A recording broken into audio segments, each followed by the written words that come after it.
Hello students, welcome है आप सबका क्लास 9 चैप्टर 7 जीवों में विविधता पार्ट 2 में। जैसा कि हमने पार्ट 1 में पढ़ा था कि हमारी पृथ्वी के ऊपर असंख्य जीव प्रेजेंट हैं और ये सभी जीव एक जैसे हैं नहीं, ये सभी जीव अपने आप में यूनिक हैं, ये एक दूसरे से बिल्कुल भिन्न हैं और इसी से क्या निर्माण होता है, जीवों में विविधता, जीवों में भिन्नता। हमारी फर्स्ट वीडियो में हमने डिस्कस किया था कि किस तरह से गाय, बंदर, मनुष्य, पेड़ पौधे एक दूसरे से बिल्कुल डिफरेंट होते हैं और वहीं पर हमने डिस्कस किया था वर्गीकरण के बारे में। क्या डिस्कस किया, आया आपके माइंड में कि वर्गीकरण का आधार क्या है, कौन से लक्षण मूल लक्षण होते हैं, कौन से ऐसे लक्षण हैं जिनको हमने विशेष ध्यान में रखना है तथा बड़े समूहों का निर्माण करेंगे और उसके बाद के लक्षण जो है वो अन्य समूहों के निर्माण में हमारी हेल्प करते हैं। एज वेल एज हमने जैव विकास के बारे में पढ़ा था। जैव विकास, विकास का मीनिंग क्या होता है, डेवलपमेंट मीन्स जो पुराने जीव थे, जो सरल जीव थे, उनमें डिफरेंसेस आते गए, उनमें चेंजेस आती गई और जिसके द्वारा हमारे पास जटिल जीवों का निर्माण हुआ। आज की इस वीडियो में हम डिस्कस करने जा रहे हैं कि किस तरह से विभिन्न वैज्ञानिकों के प्रयासों से जीवों का वर्गीकरण किया गया। तो स्टार्ट कर रहे हैं हमारे फर्स्ट टॉपिक से, जैव विविधता। जैव विविधता का मीनिंग होता है जीवों में पाई जाने वाली विविधता। यह शब्द किसी विशेष क्षेत्र में पाए जाने वाले विभिन्न जीव रूपों को दर्शाता है। मीन्स जब भी हम किसी तरह की विभिन्नता के बारे में डिस्कस करते हैं तो हम एक स्पेशल एरिया के बारे में डिस्कस करते हैं कि वहां पर किस तरह के विभिन्न प्रकार के जीव रूप पाए जाते हैं।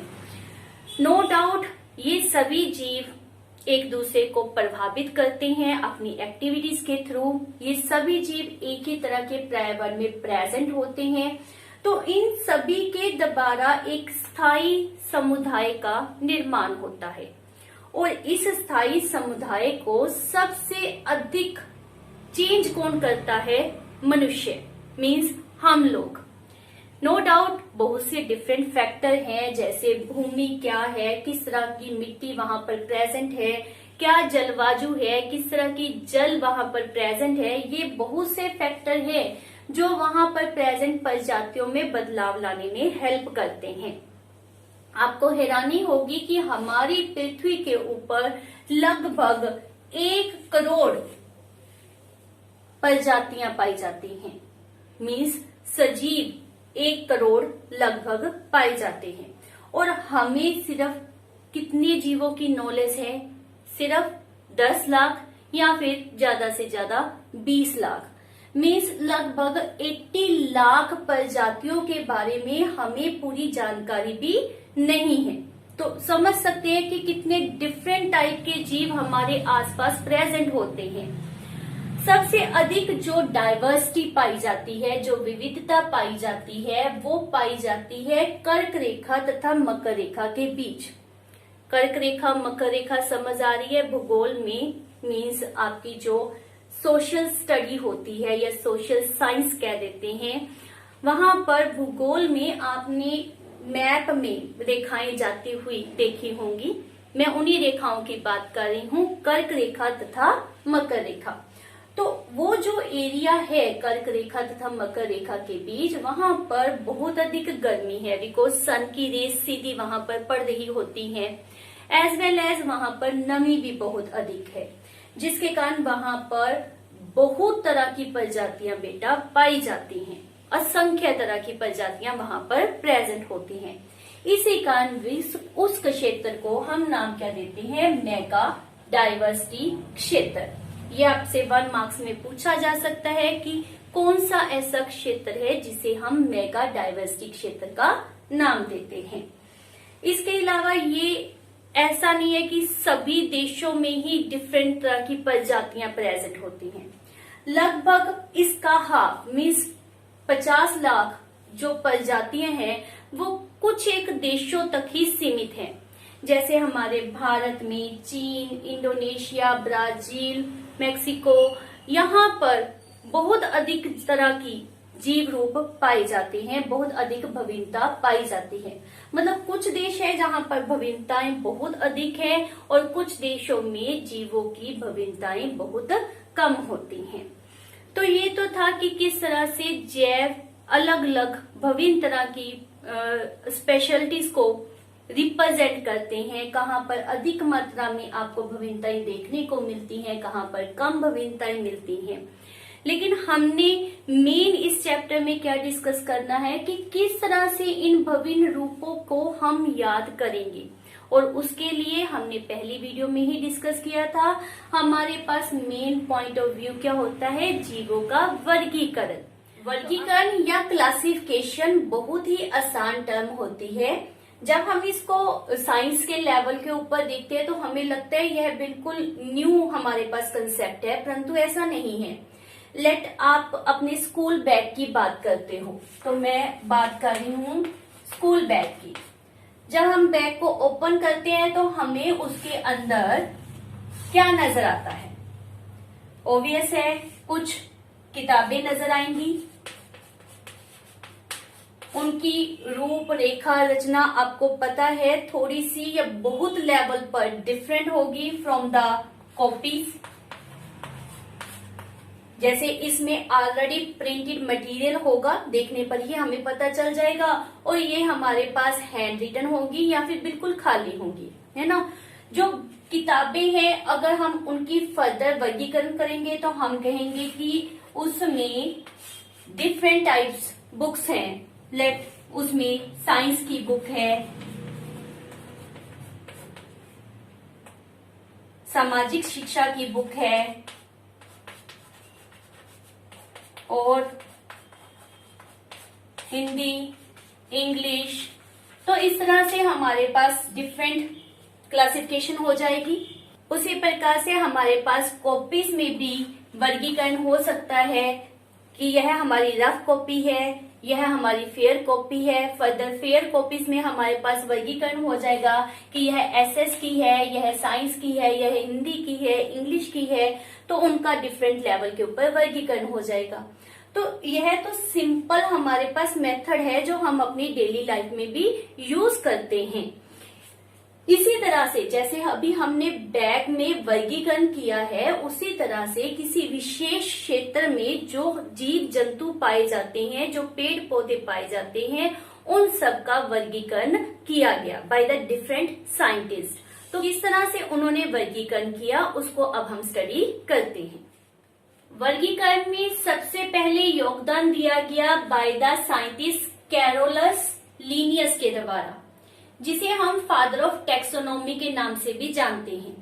उन्होंने हमारे पास सभी जीवों को वर्गीकृत किया था सिर्फ 2 जगत में, जिसे हम कहते हैं द्विजगतीय प्रणाली, मीन्स 2 किंगडम क्लासिफिकेशन। तो उन्होंने किस तरह से वर्गीकरण किया? जगत प्राणी तथा जगत पादप। सिर्फ ये 2 जगत बनाए और जहां जितने भी पृथ्वी के ऊपर जीव प्रेजेंट थे उनको इन 2 जगत में वर्गीकृत कर दिया। बेसिस क्या लिया, कौन से उन्होंने लक्षण स्टडी किए जिसके द्वारा सिर्फ 2 ही जगत बनाए गए?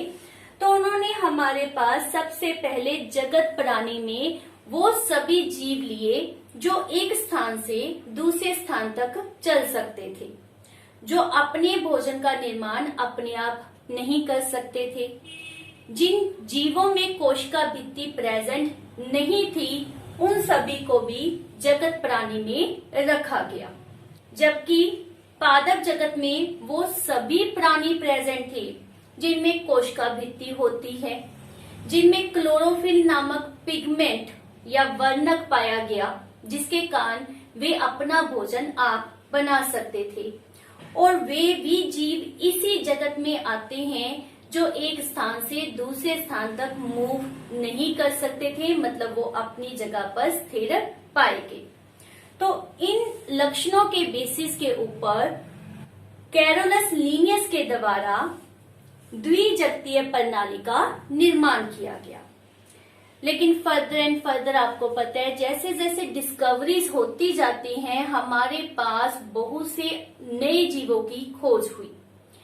तो बहुत से ऐसे जीव वहां पर डिस्कवर हुए जिनमें या तो दोनों ही गुण पाए गए, मीन्स प्राणी जगत तथा पादप जगत दोनों के ही गुण उन जीवों में प्रेजेंट थे। जैसे हमारे पास एग्जाम्पल है युगलीना की। युगलीना में ऐसे बहुत से गुण थे जो कि प्राणी जगत तथा पादप जगत दोनों से मैच करते थे। सो हम नहीं समझ पाए कि अब इसको किस ग्रुप में, किस जगत में रखना चाहिए। एज वेल एज विषाणु, ये ऐसे जीव थे जिनमें ना तो कोई लक्षण प्राणी जगत का था और ना ही यह दूसरे पादप जगत में आ सकते थे, मीन्स दोनों के ही गुण इसमें नहीं पाए गए। तो यहाँ पर हमारी मुश्किलें बढ़ गई। हमें जरूरत पड़ी दो जगतीय प्रणाली को आगे बढ़ाने की, जिसमें हमारी हेल्प की अर्नेस्ट हैक्कल के द्वारा, और उन्होंने सभी एक कोशिकीय जीवों के लिए एक नई जगत का निर्माण किया, एक नया जगत बनाया जिसका नाम रखा गया प्रोटिस्टा। फर्दर एंड फर्दर फिर डिस्कवरीज हुई, बहुत तरह के नए जीवों के बारे में पता चला और जिसके कारण बाय द कोपलैंड साइंटिस्ट के द्वारा एक नए जगत का निर्माण हुआ जिसमें सभी तरह के प्रोकैरियोटिक जीवों को रखा गया और उस जगत का नाम था मोनेरा। तो आप समझ सकते हैं कि जैसे जैसे फर्दर एंड फर्दर डिस्कवरीज होती गई हमारे पास दो जगत से तीन जगत, चार जगत, इस तरह से वर्गीकरण का लेवल भी बढ़ता गया। एट लास्ट रॉबर्ट व्हिटेकर के द्वारा सन 1959 में हमारे पास 5 जगत प्रणाली दी गई, मीन्स 5 किंगडम क्लासिफिकेशन दी गई, जिसमें हमारे पास कौन कौन से किंगडम या जगत प्रेजेंट थे। मोनेरा, प्रोटिस्टा, फंजाई, प्लांटी तथा एनिमिलिया। 5 जगत वर्गीकरण में मूलभूत लक्षण कौन कौन से लिए गए। फर्स्ट वन, कोशिकीय संरचना। जीव जो पाए जा रहे हैं उनमें एक कोशिका पाई जाती है या फिर वह बहुकोशिकीय है, इस बेसिस के ऊपर यहाँ पर अलग अलग तरह के जगत का निर्माण हुआ। सेकेंड वन होता है पोषण का स्रोत तथा तरीके, मीन्स ये जीव स्वपोषी है, अपना भोजन अपने आप बना रहे हैं, या विषम पोषी है, मीन्स अपने भोजन के लिए दूसरों के ऊपर निर्भर कर रहे हैं। इसके आधार के ऊपर यहाँ 5 जगत में विभिन्न प्राणियों को रखा गया। और लास्ट था शारीरिक संगठन। शारीरिक संगठन में हमारे पास किसी एक कार्य को करने के लिए एक ही प्रकार के अंग का उपयोग होता है या फिर अलग अलग प्रकार के अंगों का उपयोग होता है। उनका संगठन सरल प्रकार का है या फिर जटिल प्रकार का है, इसके आधार के ऊपर जीवों को इन 5 जगत में क्लासिफाई किया गया। इसके बाद सन 1977 में कार्ल बोस के द्वारा लिटिल चेंजेस की गई। वो चेंजेस क्या थी? जो हमारे पास मोनेरा जगत था उसको फर्दर वर्गीकृत किया गया, उसे आर्के बैक्टीरिया तथा यूवेक्टेरिया में बांट दिया गया, जो कि आज भी उपयोग में लाया जाता है। तो धीरे धीरे वर्गीकरण का लेवल जो है वो अधिक होता गया, उसको इंक्रीज किया गया ताकि ज्यादा से ज्यादा जिन जीवों की हम खोज कर चुकी हैं उनको उनकी प्रॉपर जगह के ऊपर रखा जा सके। इस स्तर के ऊपर जीवों को उनके उप समूह में भी बांटा गया, जिसके लिए हमारे पास इस तरह की क्लासिफिकेशन को यूज किया गया, इस तरह के वर्गीकरण के तरीके को उपयोग में लाया गया। तो यह तरीका क्या है, पहले हम उसको स्टडी करते हैं। यदि हम जंतुओं के बारे में बात कर रहे हैं तो हमारे पास वर्गीकरण में सबसे अबव प्लेस किसका होगा? जगत का। जगत जो होता है वह डिफरेंट फाइलम से मिलकर बनता है। तो दूसरे नंबर पर हमारे पास क्या आता है? फाइलम। फाइलम फर्दर वर्ग से मिलकर बनता है और जो वर्ग होते हैं वह डिफरेंट टाइप के घन से मिलकर बनते हैं। घन जो होता है वह इन टर्न कुल से मिलकर बनता है और कुल में डिफरेंट टाइप के वंश इंक्लूड होते हैं और वंश फर्दर किससे मिलकर बनते हैं? जाति से। मीन्स सबसे बड़ी इकाई हमारे पास क्या है? जगत। और सबसे निम्न इकाई हमारे पास क्या आती है? जाति। यह मूलभूत इकाई है। इसको इंग्लिश में क्या नाम दिया जाता है? Kingdom, phylum, class, order, family, genus and species. आप इसको इस तरीके से भी याद कर सकते हो। यदि हमारे पास पादप की बात की जाती है, पेड़ पौधों के बारे में बात की जाती है, तो लिटिल चेंज है, जैसा कि आप देख ही रहे हो दोनों को। जगत जो होता है यहाँ पर डिफरेंट टाइप ऑफ डिवीजन से मिलकर बनता है। यहाँ पर दूसरी इकाई को हमने नाम क्या दिया? फाइलम का। और पादपों में हम नाम क्या देते हैं? डिवीजन का। अदरवाइज जंतु और पादप में जो हमारे पास वर्गीकरण किया गया है वह दोनों में एक जैसा ही पाया जाता है। यह आपके पास इम्पोर्टेंट प्रश्न होता है। आपके पास किसी भी तरीके से वैध जंतुओं में या पेड़ पौधों में किस तरह से उप समूह बने हुए हैं उनके बारे में पूछा जाता है। आपके पास यह भी प्रश्न पूछा जा सकता है कि वर्गीकरण में सबसे सर्वोच्च श्रेणी किसकी है? तो वह हमारे पास क्या है? जगत।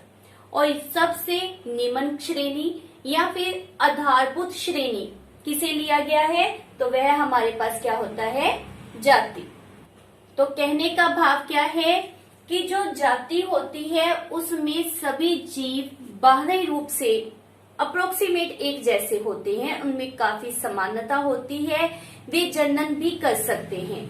डिफरेंट टाइप्स की जाति मिलकर वंश बनाएंगी, वंश कुल का निर्माण करेंगे, कुल फर्दर घन, घन मिलकर वर्ग, वर्ग से फाइलम या फिर डिवीजन का निर्माण होगा और फाइलम से मिलकर या फिर डिवीजन से मिलकर हमारे पास निर्माण किसका होता है? जगत का।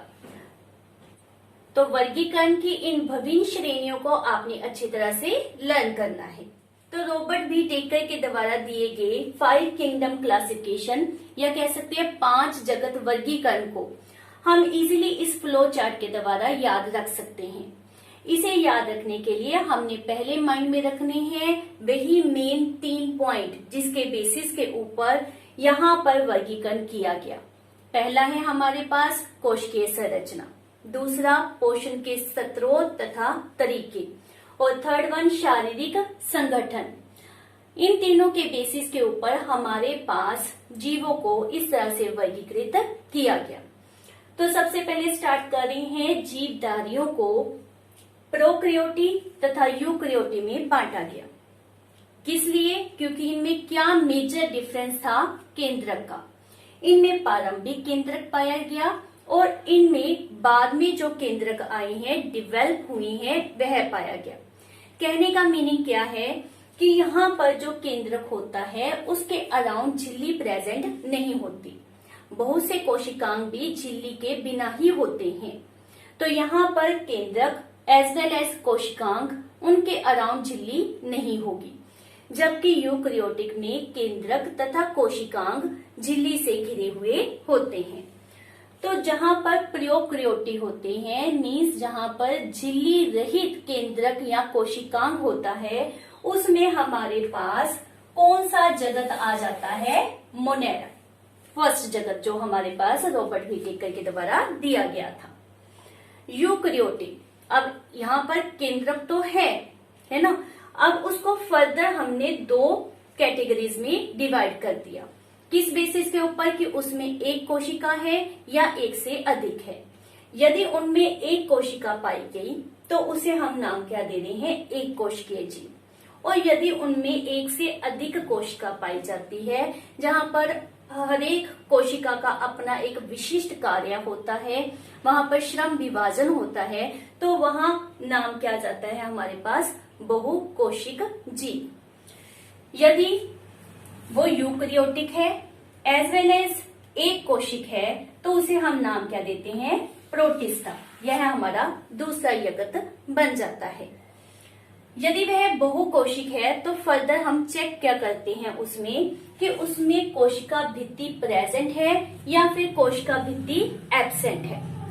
यदि कोशिका भित्ति प्रेजेंट होती है तो उसके बाद भी अभी हमने यहाँ पर जगत का निर्माण नहीं करना, उसके बाद हम एक और फीचर देखेंगे कि वह स्वयंपोषी है या फिर विषमपोषी। मीन्स वह अपना भोजन अपने आप बना सकता है या फिर भोजन के लिए दूसरों पर डिपेंड करता है। यदि उनमें कोशिका भित्ति प्रेजेंट है तथा वह अपना भोजन अपने आप नहीं बना सकते, मतलब प्रकाश संश्लेषण वहां पर नहीं पाया जाता, तो उसे नाम देते हैं फंजाई का। ये मृत जीव होते हैं जो गले सड़े पौधों के ऊपर या जीव जंतुओं के ऊपर अपने भोजन के लिए निर्भर करते हैं। और यहाँ पर हमारा थर्ड जगत बन जाएगा जिसे नाम क्या दिया गया है, फंजाई का। मीन्स यहाँ पर प्रकाश संश्लेषण नहीं होगा, कोशिका भित्ति प्रेजेंट होगी, यह बहुकोशिक होंगे और यूकेरियोटिक के टाइप में काउंट होंगे। यदि यहाँ पर प्रकाश संश्लेषण की प्रक्रिया प्रेजेंट हुई, कोशिका भित्ति भी प्रेजेंट हुई, तो हम इसे नाम क्या देते हैं, प्लांटी, जो हमारा फोर्थ जगत है और जिसके बारे में आप वेल नोन हो, है ना। नेक्स्ट है, यदि हम बहुकोशिक के ही फर्दर दो भाग किए थे, कोशिका भित्ति प्रेजेंट है या फिर कोशिका भित्ति एब्सेंट है। यदि प्रेजेंट होती है तो हमने उसके फर्दर दो कैटेगरीज में डिवाइड किया है। यदि कोशिका भित्ति उसमें एब्सेंट होती है तो उसमें हमारे पास कौन से जगत का निर्माण होता है, एनीमिलिया। तो यह बहुत ही सिंपल तरीके से हमारे पास 5 जगत में रूप रचना तैयार की गई बाय द रॉबर्ट विटेकर के द्वारा। आज के इस लेक्चर में हम मेन डिस्कस कर रहे हैं 3 जगत के बारे में। वो कौन से हैं, मोनेरा, प्रोटिस्टा तथा फंजाई। अब हम डिस्कस कर रहे हैं कि इनमें किस तरह के जीव पाए जाते हैं, क्या उनमें स्पेशल फीचर्स हैं, कौन सी इन जगत की उदाहरणें हैं। तो सबसे पहले स्टार्ट कर रहे हैं विद द मोनेरा। मोनेरा में हमारे पास जो जीव प्रेजेंट है वह सबसे प्राचीन जीव है। यह माना जाता है कि पृथ्वी के ऊपर पहले रहने वाले जीव जो हैं वो कौन से हैं, मोनेरा के। ये बहुत ही स्मॉल, बहुत ही सिंपल टाइप के प्रोकैरियोट से मिलकर बनते हैं। इनमें एक कोशिकीय जीव प्रेजेंट होते हैं। यह प्रोकैरियोटिक होते हैं, मीन्स इसमें जो केंद्रक है वो प्रारंभिक रूप का होता है, उसके अराउंड झिल्ली प्रेजेंट नहीं होती। इसी तरह से ही जितनी भी झिल्ली युक्त कोशिकांग होते हैं जैसे माइटोकॉन्ड्रिया, प्लास्टिड, गोल्जिकाएं, वो इनमें एब्सेंट होती हैं, वो इनमें प्रेजेंट नहीं होती हैं। कुछ मोनेरा के जीव ऐसे हैं जहां पर कोशिका भित्ति प्रेजेंट होती है, परंतु कुछ में कोशिका भित्ति एब्सेंट भी होती है। ये स्वयंपोषी भी हो सकते हैं और विषमपोषी भी हो सकते हैं। मीन्स कुछ जीव आपको ऐसे मिलेंगे जो अपना भोजन अपने आप बनाते हैं, परंतु बहुत से ऐसे जीव भी हैं जो अपने भोजन के लिए दूसरों पर निर्भर करते हैं। इसकी मेन उदाहरणें हमारे पास हैं cyanobacteria, mycoplasma as well as जीवाणु। साइनोबैक्टीरिया को नील हरित शैवाल भी कहा जाता है। आपको पहले भी मैंने बताया कि कार्ल बोस के द्वारा इस मोनेरा जगत को फर्दर 2 सब डिवीजन में बांटा गया था। वो कौन कौन सी थी, दैट इज आर्कीबैक्टीरिया तथा यूबैक्टीरिया। मोनेरा के बहुत से जीवों में, जैसा कि आपको डायग्राम में दिखाया गया है, सिंगल स्ट्रैंड फ्लैजेला प्रेजेंट होते हैं। तो ये थे गुण मोनेरा के। नेक्स्ट हमारे पास कैटेगरी है प्रोटिस्टा। प्रोटिस्टा में जो जीव प्रेजेंट होते हैं वो भी एक कोशिक होते हैं। इन दोनों में डिफरेंस पॉइंट ऑफ व्यू, जैसे कि हमने पहले जो फ्लो चार्ट किया था वहां पर देखा भी था कि यहाँ पर जो जीव होते हैं वो यूकेरियोटिक होते हैं। मीन्स इनका केंद्रक झिल्ली युक्त होगा, कोशिकांग झिल्ली युक्त होंगे। इनमें भी बहुत से जीव ऐसे हैं जहां पर कोशिका भित्ति प्रेजेंट होगी और बहुत से ऐसे जीव मिलेंगे जहां पर कोशिका भित्ति एब्सेंट होती है। ये भी स्वयंपोषी भी होते हैं तथा विषमपोषी, दोनों ही तरह के पाए जाते हैं। इस वर्ग के कुछ जीवों में गमन करने के लिए मीन्स इधर उधर मूव करने के लिए सीलिया या फ्लैजेला लाइक संरचनाएं पाई जाती हैं, जैसा कि आपको पैरामीशियम में दिखाया गया है। इसकी महत्वपूर्ण जो एग्जाम्पल्स हैं वो है प्रोटोजोआ, जो कि नॉर्मली इक्वेटिक हैबिटेट में पाए जाते हैं, मतलब जल में रहने वाले जीव होते हैं, जैसे कि अमीबा, पैरामीशियम, यूग्लिना। तो ये मोस्टली इसी कैटेगरी में, इसी जगत में हम स्टडी करते हैं। इसके अतिरिक्त शैवाल, डायटम्स, यह जीव भी हम प्रोटिस्टा कैटेगरी में ही स्टडी करते हैं। नेक्स्ट हमारे पास है फंजाई। फंजाई में बहुकोशिकीय जीव प्रेजेंट होते हैं। तो यहाँ पर श्रम विभाजन आपको मिलेगा, यहाँ पर बहुत सारी कोशिकाएं प्रेजेंट होंगी। ये यूकैरियोटिक होते हैं, मींस इसमें केंद्रक कोशिकाएं जो होते हैं वो डेवलप लेवल के आपको मिलेंगे। इनमें कोशिका भित्ति प्रेजेंट होती है, लेकिन जो कोशिका भित्ति होती है वह पौधों की तरह सेलुलोज से नहीं बनी होती। वो किस से बनी होती है? एक जटिल शर्करा से मिलकर बनी होती है, जिसका नाम क्या है? काइटिन। तो इसमें कोशिका भित्ति प्रेजेंट होती है। ये विषमपोषी होते हैं। विषमपोषी में फर्दर हमारे पास दो तरह के जीव यहाँ पर देखने को मिलते हैं। एक होते हैं मृतजीवी। इन्हें मृतजीवी मोस्टली कहा जाता है क्योंकि यह अपना भोजन गले सड़े कार्बनिक पदार्थों से बनाते हैं। इन्हें परजीवी भी कहते हैं क्योंकि इनमें ऐसे जीव भी प्रेजेंट हैं जो अपना भोजन लिविंग ऑर्गेनिज्म से ऑब्टेन करते हैं, मतलब जीवित जीव द्रव्य से अपने भोजन को प्राप्त करते हैं। इसके महत्वपूर्ण एग्जाम्पल है हमारे पास जीस्ट, मोल्ड, मशरूम एक्सेट्रा। इनमें एक और विशेष गुण पाया जाता है जिसे कहते हैं सहजीविता। सहजीविता में क्या होता है?